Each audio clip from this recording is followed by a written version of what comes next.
tu es constamment en train de mettre des shorts et tu vois que ces shorts ne font pas de vues, regarde cette vidéo. Brother, ça fait 15 ans. La première vidéo que j'ai postée sur YouTube, c'était il y a 15 ans. Je connais le YouTube game comme ma pocket, comme ma poche. Tu vois, ma poche droite, je sais qu'il n'y a pas un sou dedans, il n'y a pas un copec. Bah voilà, je la connais exactement comme ma poche. Dans cette vidéo, je vais te donner 6 raisons qui expliqueraient pourquoi actuellement tes shorts ne font pas de vues et pourquoi tu es bloqué en dessous des 1000 vues. Reste bien jusqu'à la fin parce que j'ai fait en sorte de te donner de la connaissance de 1 à 6 pour que le point 6 se base sur les connaissances que je te donne au début. Je sais pas si c'est clair, mais tout ça pour te dire, reste bien jusqu'à la fin. Bon mon chéri, la première raison qui explique que tu es bloqué en dessous de 1000 vues, d'accord, c'est que ton ratio swipe to view, ok, il est inférieur, grosso modo, à 70%. Et là, tu te dis, bah, c'est quoi le ratio swipe to view? Je comprends rien, qu'est-ce qui se passe? C'est très simple, je t'explique. Le ratio swipe to view, c'est, donc disons que sur une de tes vidéos qui fait 10 vues, combien de personnes vont la regarder quasiment jusqu'au bout versus combien balayent, combien swipe, d'accord? Donc si sur 10 vues, il y en a 8 qui la regardent, 2 qui swipe, ça fait résultat, t'y es ou pas? Vas-y, je te laisse 3 secondes. 80%, bravo. Si tu n'as pas la bonne réponse, là c'est peut-être une vidéo sur les maths qu'il va falloir que tu regardes. Enfin bref. Donc dans l'idée, il faut qu'à chaque fois tu te dises quand tu fais la conception de ton short, que tu ailles chercher un ratio swipe to view au moins de 70%. C'est pas facile. C'est pas facile parce qu'aujourd'hui, les gens ont une attention, excuse-moi, mais qui est complètement pourrite.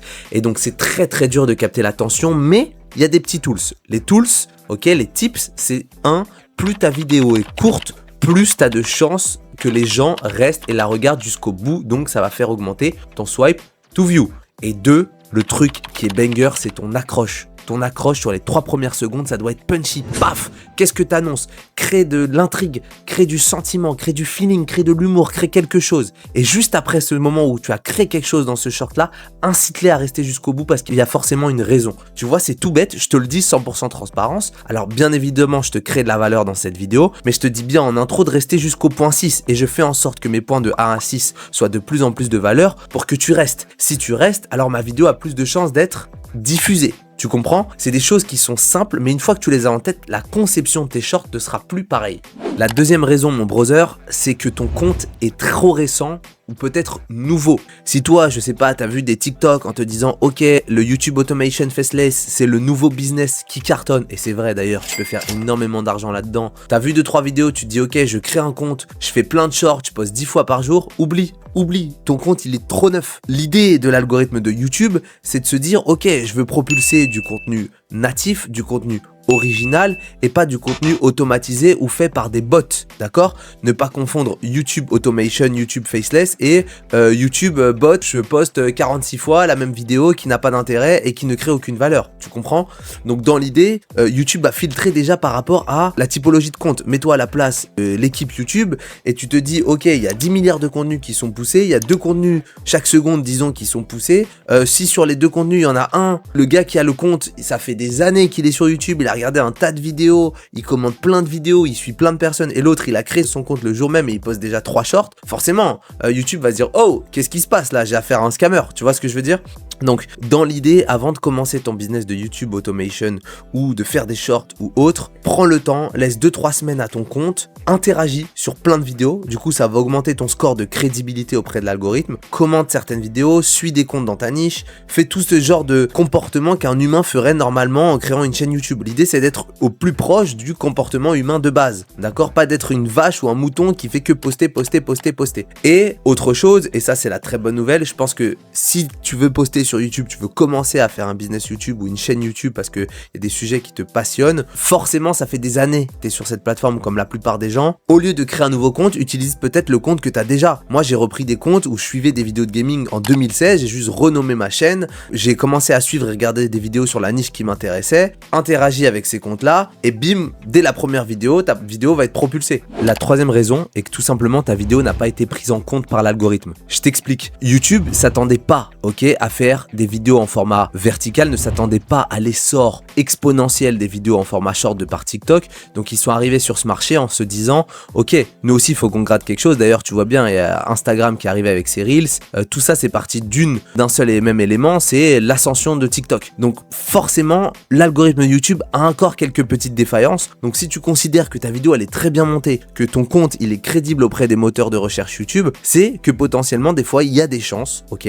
que YouTube ne prenne pas en compte ta vidéo, qu'il la pousse pas, tout simplement. Donc si après 48 heures, et toi tu es persuadé que ton hook est bon, que ta vidéo est bonne, si après 48 heures, tu n'as pas de stats, tu fais moins de 100 vues, moi ce que je te conseille, j'ai déjà essayé ça, c'est de supprimer ta vidéo et de la rebalancer, de la remettre en phase de test auprès de l'algorithme. Parfois ça arrive, il y a plein de cas où tu as des vidéos qui faisaient 50 vues et au final, les gens étaient persuadés que la vidéo était virale et elle finit par faire 7, 8, 10 millions de vues. La quatrième raison, c'est que tu utilises les mauvais tags. Je t'explique, sur chaque vidéo, les tags ont leur importance. Ça va permettre de driver l'algorithme YouTube vers l'audience qui est la plus susceptible de regarder ton short. Alors pour ça, il y a 3 types de tags à utiliser. Et sur ces 3 types de tags, je te laisse mettre 3 ou 4 mots-clés. Le premier type de tag, c'est les tags spécifiques à la vidéo. Le deuxième, c'est les tags spécifiques à ta niche. Et les troisièmes, c'est les tags viraux génériques. Disons, je te donne un exemple tout bête, tu fais une vidéo sur de la musculation, sur comment faire du développé couché halter. Ok, très très simple. Donc les tags spécifiques à la vidéo, ça va être développé couché, pec, développer ses pecs, halter, etc., etc., etc. Tous les trucs vraiment très très propres à la spécificité de ta vidéo.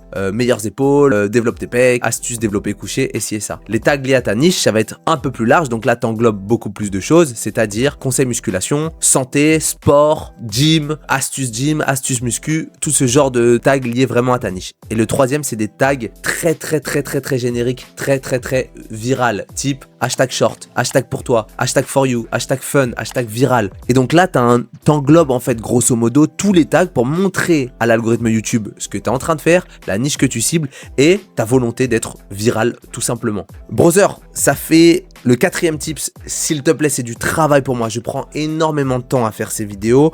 Je veux te donner de la valeur. Je veux te partager mon expérience depuis plus de 10 ans sur YouTube.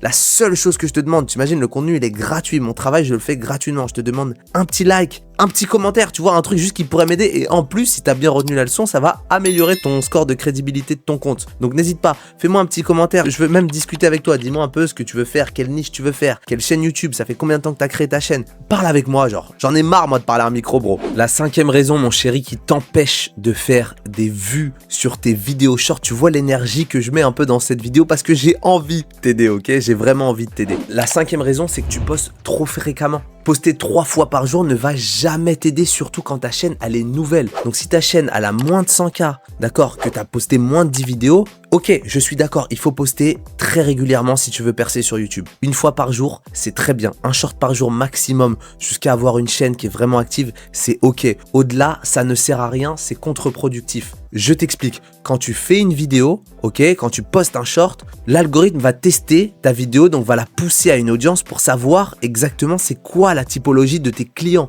vers qui il doit pousser tes shorts, tes vidéos. Donc si toi t'arrives que tu balances 3 vidéos, l'algorithme n'a même pas le temps de tester auprès d'une audience. En fait, la seule chose que ça va faire, c'est que ça va faire stagner tes 3 vidéos en même temps parce que YouTube va être complètement bloqué sur à qui je dois pousser ça. Alors que disons que tu fais une chaîne sur la niche du sport, que tu postes une première vidéo comme je te disais sur les épaules ou sur les pecs par exemple, et que ta vidéo est bien conçue. Déjà si elle est bien conçue, je te garantis qu'elle va marcher parce que si tu es persuadé que ton contenu crée de la valeur pour les personnes, les gens vont la regarder jusqu'au bout. YouTube va capter ton type d'audience et pour tes prochaines vidéos, il saura à qui les pousser. Aussi, autre chose, ça ce n'est pas avéré, mais c'est vraiment mon expérience de poster globalement tous les jours. Ça m'est déjà arrivé de poster une vidéo qui part super bien, qui fait 50K. 2 heures après, j'en poste une autre parce que je suis trop hype par le fait que cette vidéo-là a fait des vues. Bah derrière, ça a fait bloquer ma première vidéo et ma deuxième n'a pas marché. Donc si ton compte est nouveau, que tu commences, poste une fois par jour. Et pareil, avec toutes ces histoires de automation, de mecs qui découpent des vidéos d'Inoxtag et qui postent 40 fois, tu comprends que YouTube est en train de prendre des précautions sur ça. Donc même si ça marche au début,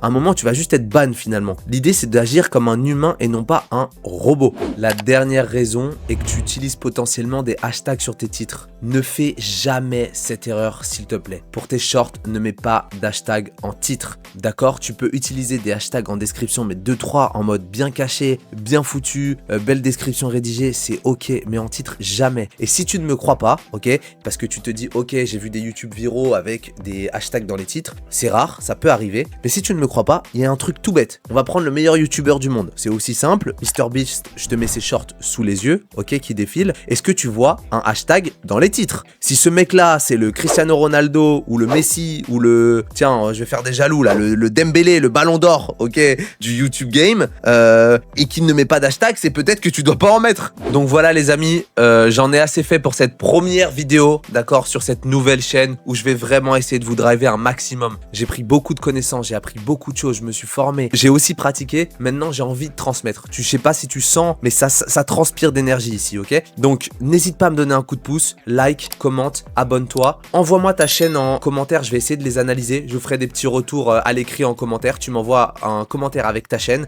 et je vais te dire ce qui, je pense en toute humilité, tu devrais changer. Voilà, c'était votre gars YouTube sans visage. Merci pour tout, n'hésitez pas à interagir avec moi. J'espère que cette vidéo va vous aider. Si tu fais vraiment ces 6 tips là, il n'y a aucun monde où tu ne fais pas de vue sur tes shorts. Ciao tout le monde.